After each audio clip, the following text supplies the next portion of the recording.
معزز سامعین اکرام، السلام علیکم ورحمۃ اللہ وبرکاتہ۔ اظہار وظیفے میں آپ کا سواگت ہے، استقبال ہے۔ ہم دل سے شکر گزار ہیں کہ آپ ہمارے چینل پر تشریف لے کر آئے۔ آج ہم جانتے ہیں سورہ رحمان پڑھنے اور سننے کے فائدے، سورہ رحمان پڑھنے اور سننے کی فضیلت۔ اللہ تبارک و تعالیٰ نے سورہ رحمان قرآن عظیم میں جو سورہ رحمان ہے وہ مدینہ شریف میں نازل فرمائی، اور یہ سورہ مدنی ہے۔ اس کی بہت ساری فضیلت ہے، اس کے مقامات پر، اس کے فضیلت پر، اس کے درجات کے لیے اللہ کے نبی صلی اللہ تعالیٰ علیہ وسلم نے حضرت فاطمۃ الزہراء اور حضرت علی رضی اللہ تعالیٰ عنہ کو پڑھنے کی ترغیب فرمائی۔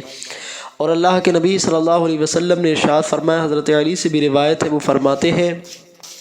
کہ حضور اکرم صلی اللہ علیہ وسلم نے ارشاد فرمایا کہ ہر ایک چیز کی زینت ہوتی ہے، اور قرآن عظیم کی زینت سورہ رحمان ہے۔ جو بندہ پڑھتا یا سنتا ہے تو اللہ تعالیٰ اس کی تمام پریشانیوں کو دور فرما دیتا ہے، تمام مشکلوں کو آسان فرما دیتا ہے، اور مشکلوں میں ہوتا ہے تو اس سے اللہ اسے نجات عطا فرما دیتا ہے۔ اور کوئی اگر پریشان ہے تو اس سورہ رحمان کو پڑھتا ہے، سنتا ہے تو اللہ تعالیٰ اس کی تمام پریشانیوں کو دور فرما دیتا ہے۔ اگر کوئی بیمار ہے، پانی پر دم کر کے پیے تو اللہ تبارک و تعالیٰ اس کو شفا عطا فرماتا ہے۔ اگر کوئی قرض میں مبتلا ہے تو سورہ رحمان کو روزانہ پڑھ کر دعا کرے، یا سن کر دعا کرے، یا سنتے سنتے دعا کرے تو اللہ تبارک و تعالیٰ اس سے قرض سے نجات عطا فرماتا ہے۔ اور اگر کوئی بے اولاد ہے تو اس سورہ رحمان کو پڑھ کر پانی پر دم کر کے پیے تو اللہ تبارک و تعالیٰ پڑھنے سننے والے کو اللہ صاحب اولاد بنا دیتا ہے، یعنی جو حاجت مند ہوتا ہے اللہ اس کو نیک صالح اولاد عطا فرماتا ہے۔ اور اس کے پڑھنے کے بے شمار فائدے ہیں۔ اگر آپ اپنی دکان میں سنتے ہیں تو دکان میں خوب گراہک آئیں گے، جس کے گراہک نہیں آتے اور کاروبار ٹھپ ہو جاتا ہے، کاروبار نہیں چلتا، تو کاروبار میں برکت، ترقی، دکان کی ترقی کے لیے بہت زیادہ مفید ہے۔ اگر کوئی بندہ اس کو سنتا ہے تو اللہ تبارک و تعالیٰ اس کے کاروبار میں، دکان میں، مکان میں خوب برکتیں نازل فرماتا ہے۔ ہر طریقے سے یوں کہیے کہ اس کے لیے بہت ہی مفید ہے دکان کے لیے۔ اور اگر کوئی بندے کا جس کا نکاح نہیں ہو رہا یا رشتہ نہیں آ رہا، گھر میں جوان بچیاں ہیں، جوان بچے ہیں، تو وہ چاہتا ہے کہ میرا نیک رشتہ آئے، تو سورہ رحمان پڑھ کر یا سن کر اللہ کی بارگاہ میں ہاتھ اٹھا کر دعا کرے، انشاءاللہ تبارک و تعالی اللہ اس کے غیب سے رشتے کا، نیک رشتے کا انتظام عطا فرمائے گا۔ اور جو بندہ یہ چاہتا ہے کہ میرے لیے اللہ تعالیٰ رزق کے دروازے کھول دے تو سورہ رحمان پڑھ کر دعا کرے، اللہ کی بارگاہ میں توبہ کرے، لا حول پڑھے، انشاءاللہ تبارک و تعالیٰ اللہ تعالیٰ اس کے لیے غیب سے رزق کے دروازے کھول دے گا، غیب سے رزق کے دروازے کھول دے گا، اور اللہ تبارک و تعالیٰ اس کی غیب سے مدد فرمائے گا، اور ایسی جگہ سے اس کو رزق عطا فرمائے گا کہ اس کا گمان بھی نہ پہنچے گا۔ کیونکہ سورہ رحمان قرآن عظیم کی وہ صورت ہے جس کو اللہ کے نبی صلی اللہ علیہ وسلم نے قرآن کی زینت قرار دیا ہے، یعنی اتنی خوبصورتی پر یہ مزین ہے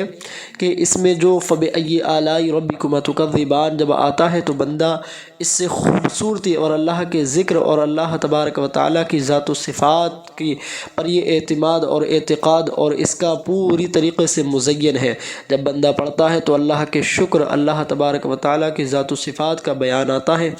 اور اللہ تبارک و تعالیٰ کی بارگاہ میں جب کوئی بندہ دعا کرتا ہے تو اللہ تبارک و تعالیٰ اس کے اوپر رحم کرم فرماتا ہے، اور اس کی جو جائز تمنا ہوتی ہے اللہ اس کو پورا عطا فرماتا ہے۔ سورہ رحمان کے بے شمار فائدے ہیں۔ ایک بہت بڑا فائدہ یہ ہے کہ اگر کسی کو سانس کی بیماری ہو، ہارٹ اٹیک کی بیماری ہو، تو سورہ رحمان پڑھ کر اپنے گلے پر، اپنے سینے پر دم کرے تو انشاءاللہ تبارک و تعالی اس بیماری سے اللہ تبارک و تعالی شفا عطا فرماتا ہے۔ اس کے بے شمار فائدے میں آپ کو بتا چکا ہوں، اور سننے کے اتنے زیادہ فائدے ہیں۔ اگر بندہ خاموشی کے ساتھ میں سنے، اور سنتے یا سننے کے بعد میں اس کو جو دعا کرے گا جائز، اللہ تبارک و تعالی اس کی جائز تمناؤں کو پورا عطا فرمائے گا۔ और एक बहुत ही खूबसूरत इसका वजीफ़ा है। यूँ कहिए कि अगर हस्बैंड वाइफ यानी मियाँ बीवी में अगर नाराज़गी है, सूरह रहमान पढ़कर या सुनकर और पानी पर दम कर दें या उनको सुनाएं, आपस में सुनते सुनते दुआ करें, पानी पर या पढ़कर दम कर दें, तो इंशाअल्लाह तबारक व तआला वो सारी नाराज़गी ख़त्म होती नज़र आएगी। आपस में अल्लाह तबारक व तआला इत्तिफ़ाक़ व इत्तिहाद, दिली मोहब्बत पैदा फरमाएगा, शयातीन का ख़ात्मा अता फरमाएगा। शयातीन जो बीच में आते हैं, अल्लाह ताला उनके वसवसाइस से अल्लाह उनको आज़ादी अता फरमाएगा और आपस में इत्तिफ़ाक़ व इत्तिहाद, दिली मोहब्बत पैदा फरमाएगा। कारोबार, घर, पैसे में खैर व बरकत में, रिस्क में और घर में, मकान में, दुकान में खैर व बरकत के लिए बहुत ज़्यादा मुफीद है। आप इसको सुनते रहिए। अगर आप इसी दुकान पर हैं तो या घर पर हैं या खेत खलियान में हैं तो इसको सुने। इंशाअल्लाह तबारक व तआला अल्लाह आप पर करम रहम फरमाएगा। और माही मुबारक है, इस माही मुबारक में अगर कोई बंदा एक कुरान अज़ीम का हरूफ पढ़ता है तो अल्लाह ताला वैसे तो 10 नेकी अता फरमाता है, लेकिन इस माही मुबारक में एक के बदले में 70 नेकी अता फरमाता है। तो सोचे ज़रा हमारे नामे आमाल में कितनी नेकियां लिखी जाएंगी। सिर्फ दुनियावी वीडियोज़ देखने से हमारा कोई फ़ायदा नहीं हो, वो उस चीज़ को सुनिए, देखिए, जिससे अल्लाह तबारक व तआला आपको दुनिया में भी उसका फ़ायदा पहुँचाए में दे अल्लाह ताला, और कब्र और हश्र में भी अल्लाह आपको अता फरमाए। चलिए अब हम पढ़ते हैं, आप समाअत कीजिए। अऊज़ु बिल्लाहि मिनश शैतानिर रजीम, बिस्मिल्लाहिर रहमानिर रहीम। अर्रहमान अल्लमल क़ुरआन खलक़ल इंसान अल्लमहुल बयान। अश्शम्सु वल क़मरु बिहुस्बान वन्नज्मु वश्शजरु यसजुदान वस्समाअ रफ़अहा ववदअल मीज़ान अल्ला ततगौ फिल मीज़ान वक़ीमुल वज़न बिल क़िस्ति वला तुख़सिरुल मीज़ान वल अर्ज़ वदअहा लिल अनाम फ़ीहा फ़ाकिहतु वन्नख़्लु ज़ातुल अकमाम वलहब्बु ज़ुल अस्फ़ि वर्रैहान फ़बिअय्यि आलाइ रब्बिकुमा तुकज़्ज़िबान। खलक़ल इंसान मिन सलसालिन कल फ़ख़्ख़ार वख़लक़ल जान्न मिन मारिजिम मिन नार फ़बिअय्यि आलाइ रब्बिकुमा तुकज़्ज़िबान। रब्बुल मशरिक़ैन व रब्बुल मग़रिबैन फ़बिअय्यि आलाइ रब्बिकुमा तुकज़्ज़िबान। मरजल बहरैन यल्तक़ियान बैनहुमा बरज़ख़ुन ला यबग़ियान फ़बिअय्यि आलाइ रब्बिकुमा तुकज़्ज़िबान। यख़रुजु मिनहुमल लुअ्लुअु वल मरजान फ़बिअय्यि आलाइ रब्बिकुमा तुकज़्ज़िबान। वलहुल जवारिल मुंशआतु फ़िल बहरि कल अअलाम फ़बिअय्यि आलाइ रब्बिकुमा तुकज़्ज़िबान। कुल्लु मन अलैहा फ़ान वयबक़ा वजहु रब्बिका ज़ुल जलालि वल इकराम फ़बिअय्यि आलाइ रब्बिकुमा तुकज़्ज़िबान। यसअलुहु मन फ़िस समावाति वल अर्ज़ كل يوم هو في شأن فبأي آلاء ربكما تكذبان سنفرغ لكم أيها الثقلان فبأي آلاء ربكما تكذبان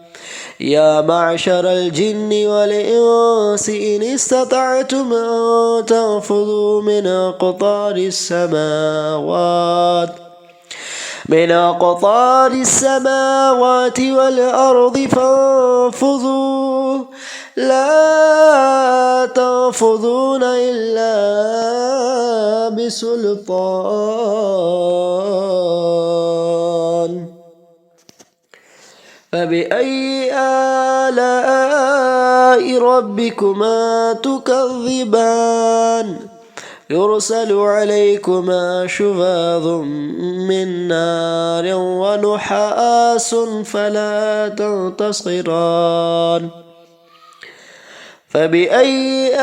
آلاء ربكما تكذبان وإذا انشقت السماء فكانت وردة كالدهان فبأي آلاء ربكما تكذبان فيومئذ لا يسأل عن ذنبه إنس ولا جان فبأي آلاء ربكما تكذبان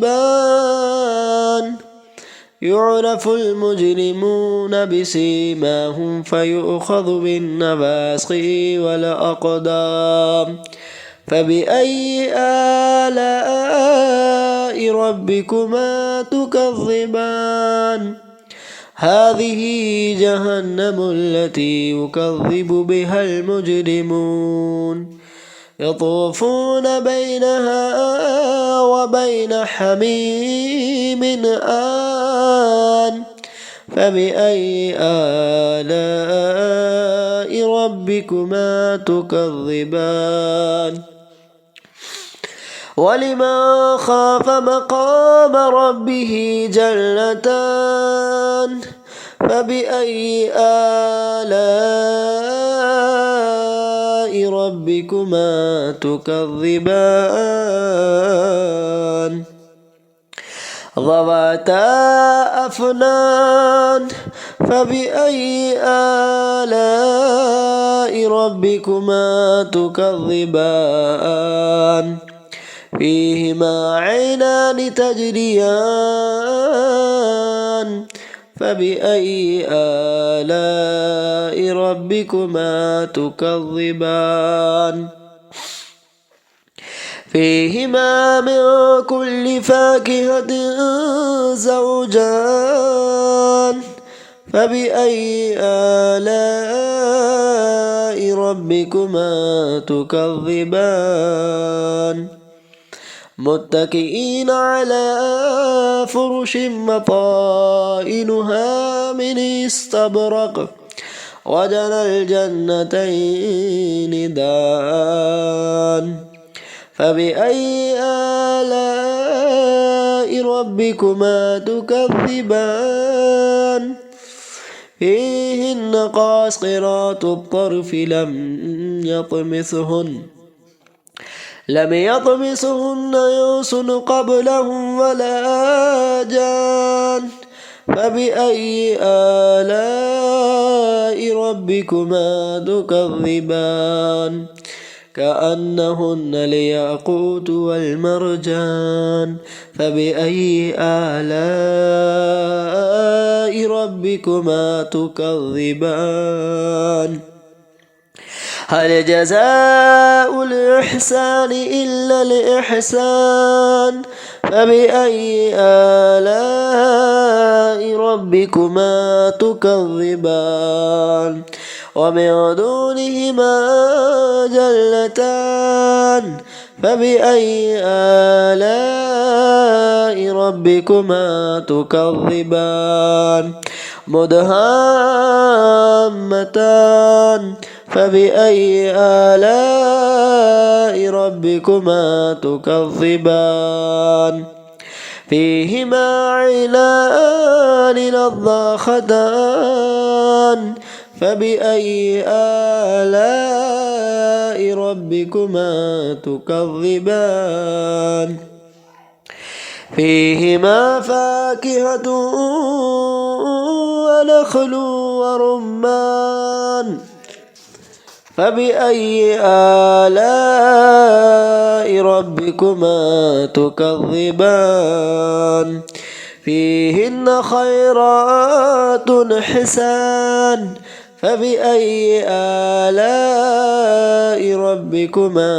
تكذبان حور مقصورات في الخيام فبأي آلاء ربكما تكذبان لم يطمسهن إنس قبلهم ولا جان فبأي آلاء ربكما تكذبان متكئين على رفرف خضر وعبقري حسان فبأي آلاء ربكما تكذبان تبارك اسم ربك ذي الجلال والإكرام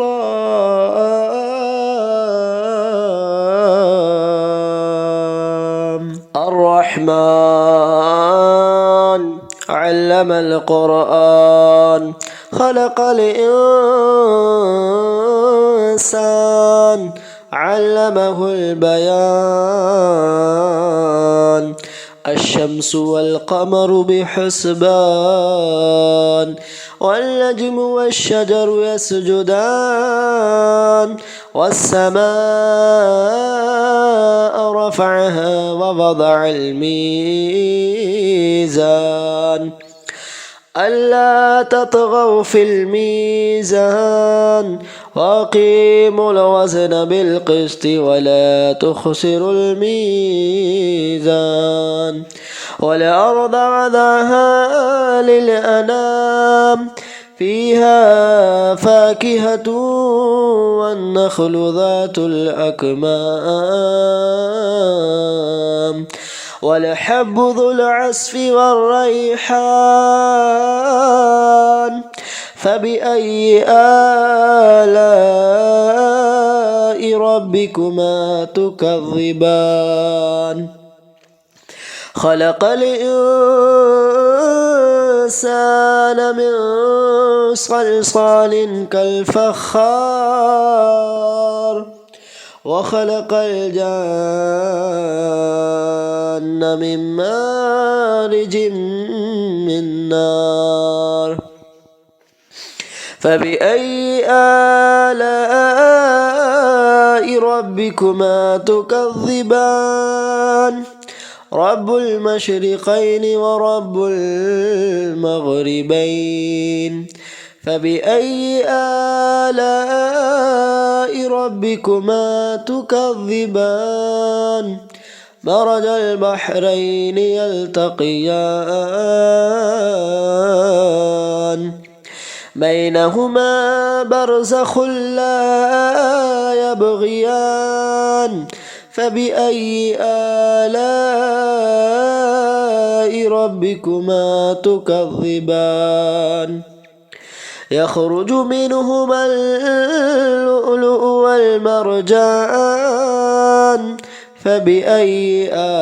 آلاء ربكما تكذبان وله الجوار المنشآت في البحر كالأعلام فبأي آلاء ربكما تكذبان كل من عليها فان ويبقى وجه ربك ذو الجلال والإكرام فبأي آلاء ربكما تكذبان يسأله من في السماوات والأرض كل يوم هو في شأن فبأي آلاء ربكما تكذبان سنفرغ لكم أيها الثقلان فبأي آلاء ربكما تكذبان يا معشر الجن والإنس إن استطعتم أن تنفذوا من أقطار السماوات والأرض فانفذوا لا تنفذون إلا بسلطان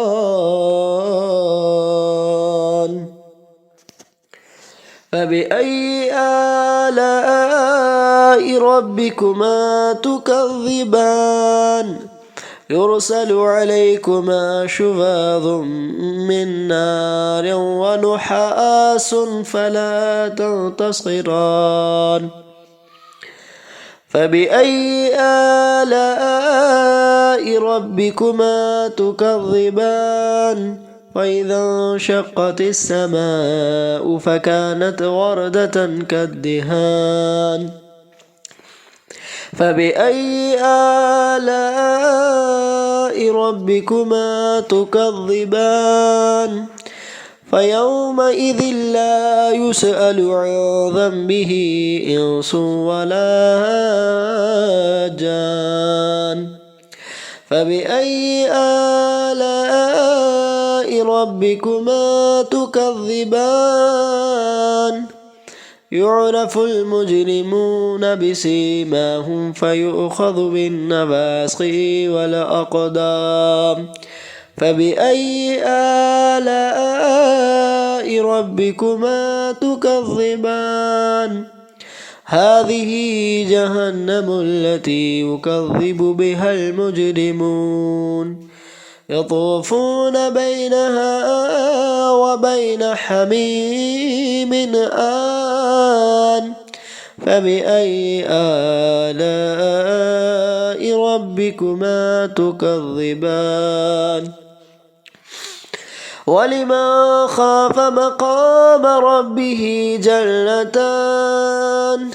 فبأي آلاء ربكما تكذبان ذواتا أفنان فبأي آلاء ربكما تكذبان فيهما عينان تجريان فبأي آلاء ربكما تكذبان فيهما من كل فاكهة زوجان فبأي آلاء ربكما تكذبان متكئين على فرش مطائنها من استبرق وجنى الجنتين دان فبأي آلاء ربكما تكذبان فيهن قاصرات الطرف لم يطمثهن إنس قبلهم ولا جان فبأي آلاء ربكما تكذبان كأنهن الياقوت والمرجان فبأي آلاء ربكما تكذبان هل جزاء الإحسان إلا الإحسان فبأي آلاء ربكما تكذبان ومن دونهما جنتان فبأي آلاء ربكما تكذبان مدهامتان فبأي آلاء ربكما تكذبان فيهما عينان نضاختان فبأي آلاء ربكما تكذبان فيهما فاكهة ونخل ورمان فبأي آلاء ربكما تكذبان فيهن خيرات حسان فبأي آلاء ربكما تكذبان حور مقصورات في الخيام فبأي آلاء ربكما تكذبان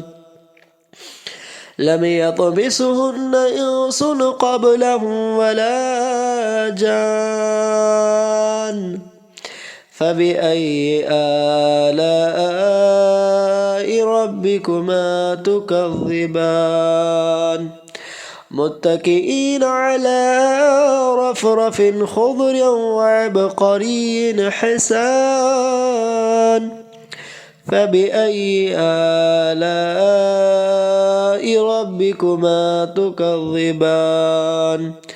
تبارك اسم ربك ذي الجلال والإكرام۔ جیسا کہ آپ نے ابھی سنا کہ سورہ الرحمن یہاں سے مکمل ہو چکی ہے۔ اب آئیے مختصر سی ہم دعا کرتے ہیں۔ یا اللہ تبارک و تعالیٰ، جو سورہ الرحمن ہم نے پڑھی ہے اور جس نے سنی ہے، اللہ تبارک و تعالیٰ سب کے پڑھنے سننے کو اپنی بارگاہ میں قبول عطا فرمائے۔ یا اللہ اس کا ثواب حضور اکرم نبی کریم صلی اللہ علیہ وسلم کی بارگاہ میں پیش کرتے قبول فرما۔ حضور کے وسیلے سے انبیاء کرام، رسولان نظام، خلفائے راشدین، صحابہ کرام، ازواج مطہرات، عشرہ مبشرہ، پنجتن پاک، اہل بیت اطہار، تمام صحابہ، صحابیات، اولیاء، اتقیاء کی بارگاہ میں پیش کرتے مولا قبول فرما۔ اولاد آدم میں جس کا بھی خاتمہ بالخیر ہوا، جس درجات پر فائز مولا، تمام درجہ بدرجہ کی بارگاہ میں پیش کرتے مولا قبول فرما۔ یا اللہ سورہ الرحمن پڑھنے کی برکت سے مولا، جس نے سنی ہے پڑھی ہے، یا اللہ تمام پڑھنے سننے والوں کی قبول فرما۔ اس ماہ مبارک کی برکتوں سے یا اللہ ان کی تمام پریشانیوں کو دور فرما، تمامی آفات، بلایات، خطرات، حادثات سے محفوظ عطا فرما۔ یا اللہ جس نے سنی ہے اور جس نے جو سنی ہے سن کر جائز مقصد میں میرے مولا پیش کیا، اللہ اس کے جائز مقصد میں کامیابی عطا فرما۔ یا اللہ ہر بلا سے، ہر پریشانی سے محفوظ فرما، سبھی کے کاروبار میں، دکان میں، مکان میں، رزق میں، کمائیوں میں خیر و برکت کے نزول عطا فرما، ہر آفات، بلایات، خطرات، حادثات سے محفوظ عطا فرما، حالات ہندوستان کو بہتر عطا فرما۔ یا اللہ ایمان، عقیدے، جان، مال، عزت، آبرو کی حفاظت عطا فرما۔ یا اللہ تمام کے کاروبار میں، دکان میں، مکان میں، رزق میں، کھیت میں، کھلیان میں، عمر میں برکت عطا فرما۔ یا اللہ تمامی آپس میں، میاں بیویوں میں محبت پیدا فرما۔ یا اللہ حالات ہندوستان کو بہتر عطا فرما۔ یا اللہ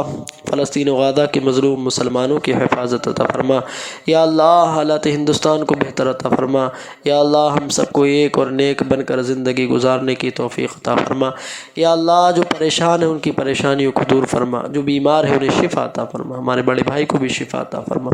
قرض میں مبتلا ہو جو اسے قرض سے نجات عطا فرما۔ یا اللہ اپنا رحم کرم فضل فرما۔ جب دم آخر یا اللہ لا الہ الا اللہ۔